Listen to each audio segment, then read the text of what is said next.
Are we naturally violent? I think not. I think there is a distinction between innate behavior and natural behavior. Innate behavior, actions and responses that are hardwired into an individual from birth.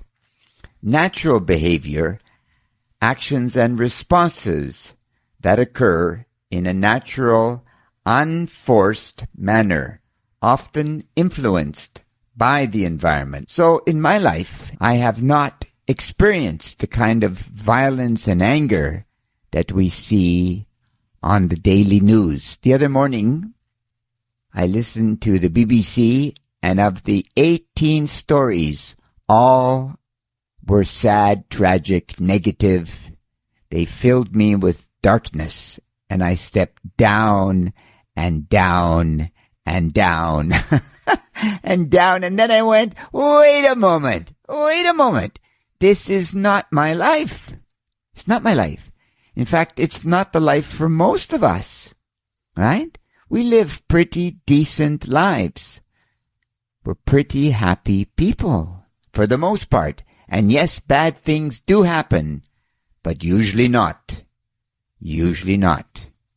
We finish school, we get a job, we fall in love, we eventually have a family, we save a little money, we have some purpose to our life, and so on it goes.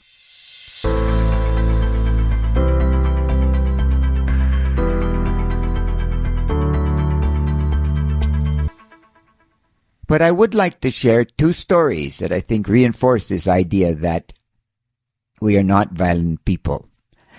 The first one is when I was quite young. It was before I was married. And my fiancée and I, Louise, after work, we went to a local pub in my little industrial village and sat to have a drink. And we were with the chef from the restaurant we were working at, Joe Garrett. And Joe Garrett, as the evening went along, would slowly get more and more drunk as he cooked, so to speak. And at the time, I'm about, 24 years old, 23 years old. I really didn't have a good idea that the man should not drink when he was working, because it seemed to be part of the culture, so to speak.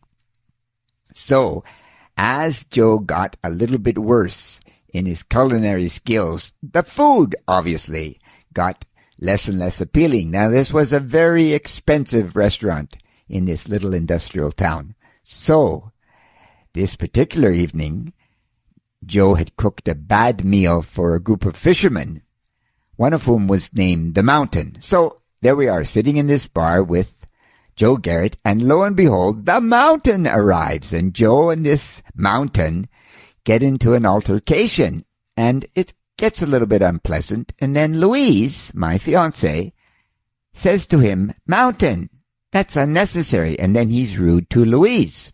So, you're young and you're hot-tempered, so I jumped up to confront this Mountain. And Louise said to me, "What are you doing?" And it's not a matter of being brave. Like, what does Osho say? There are no cowards, there are no heroes, there's only action. So I go and act. I go up to him, and he's sitting at the bar with his cronies, and I tap him on the back. And I always remember, he spun around. This is a big man, and I was looking at his navel. And he says, "Yeah." And I said, "Mountain, you've been rude to Louise." And he, of course, asks in a rather guttural tone, "What are you going to do about it?" And I thought to myself, "Oh, well, I'm going to have a broken nose, and I'm going to lose all my teeth, and it's going to be a mess." But that's not what comes out of my mouth. It was almost like it was God ordained. What comes out of my mouth is, "Mountain, you're 3 times the size of me.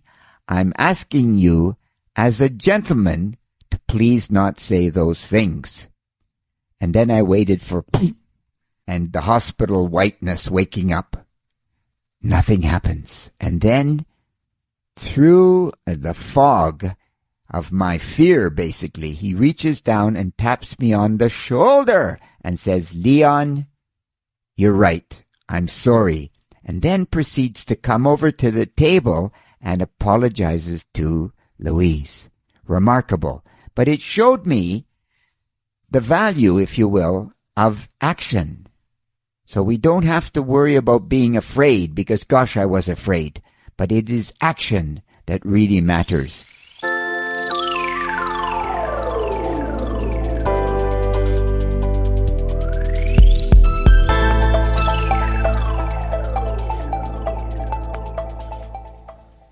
My second story, also in my little industrial village, happened a number of years later.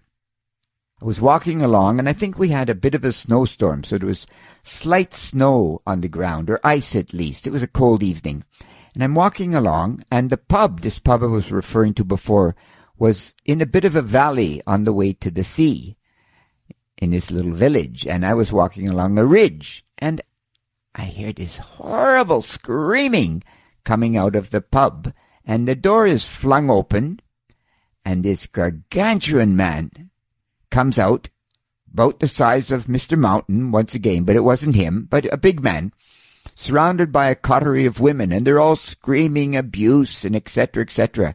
I think, what's going on here? So I looked a little closer. Then, out of the door of the pub comes a smaller man, muscular, but a lot smaller. And I realized there's going to be an altercation. There's going to be a fight. And, people are screaming, kill him, kill him, kill him. Things along this nature. I thought, gee, I should run to the police, but I was transfixed by what was going on.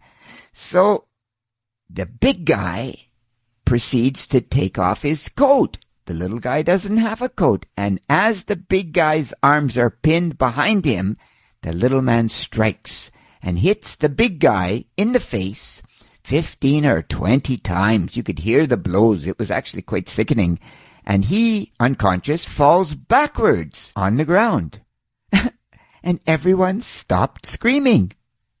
And the little guy walked back in the pub, and the women kind of looked at him, or the crowd looked at him rather disgustingly, and then walked in the pub too. So once again, we had action.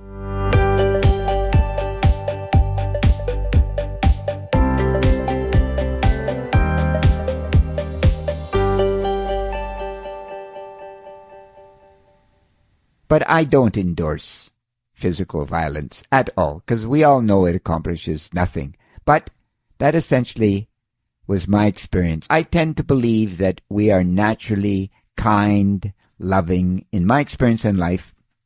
And I have traveled quite a bit. I met some lovely people. I've experienced some bad things, but not many.